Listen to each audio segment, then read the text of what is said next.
1 কোটি বছর হয় তোমাকে দেখি না, একবার তোমাকে দেখতে পাবো এই নিশ্চয়তাটুকু পেলে বিদ্যাসাগরের মতো আমিও সাঁতরে পার হব ভরা দামোদর।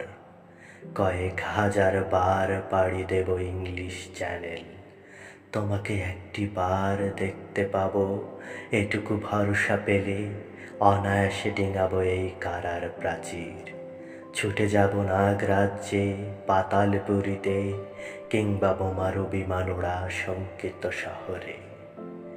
যদি জানি একবার দেখা পাবো, তাহলে উত্তপ্ত মরুভূমি অনায়াসে হেঁটে পাড়ি দেব। কাঁটা তার ডিঙাবো সহজে, লোক লজ্জা ঝেড়ে মুছে ফেলে যাব যে কোনো সভায় কিংবা পার্কেও মেলায়। একবার দেখা পাবো শুধু এই আশ্বাস পেলে, এক পৃথিবীর এটুকু দূরত্ব আমি অবলীলাক্রমে পাড়ি দেব। তোমাকে দেখেছি কবে, সেই কবে কোন বৃহস্পতিবার, আর 1 কোটি বছর হয় তোমাকে দেখি না।